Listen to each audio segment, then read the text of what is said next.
2 minutes of each seemed like a very long time. Yeah.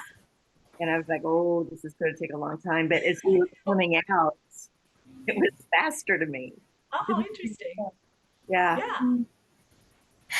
Yeah. Diana is asking in the chat, is that the training you said you took during the pandemic? Yeah, one of them. I took a lot of trainings during the pandemic. Is that's what you do. You take trainings. But yeah, this was at the very beginning of the pandemic, and I was able to do it online, which was nice. So I learned it online in a setting like this, where we were all able to share our practices and explore and see how we feel. Some of my initial thoughts to this was like, oh my God, this never will stop. And like my throat getting a little dry would happen sometimes. Some of the people in our class said that the visualization would sometimes, so a lot of these visualizations are kind of like clarifying breaths. And if we specifically, if we think of it as a broom sweeping, then that's the visualization we use. Sometimes that can cause headaches too, because there's a lot of attention and a lot of blood flow in this area. In yoga, we believe that where your intention is, that's where the energy goes. And so a lot of energy was swirling around in this area, which is good, but also can be overwhelming sometimes. So knowing when to take those breaks. Yeah, yeah. Courtney, I'm kind of, well, maybe I'll have, there's a couple comments coming in. Let me see if I can see them. Okay, Courtney is asking, I love it. The Alzheimer research is studying Kundalini Yoga or Kirtan Kriya. That is one of my favorite all-time Kundalini Kriyas and very cool to revisit it. Oh my gosh, Just, that's yeah. Yay. Jessica says, I think it was beautiful, grounding, and healing. I am grateful. Thank you. Sometimes you don't know what you need until you receive it. Thank you. Thank you. Yeah. And this is something I would really offer as a gift to caregivers too, because caregivers a lot of times are overlooked, in this journey, and there's so much stress that they're carrying around, that some of you are carrying around. And so sometimes, like Jessica was saying, you don't know what you need, but having these tools in your toolbox can be really helpful. Mm-hmm. Were we supposed to have the broom sweeping?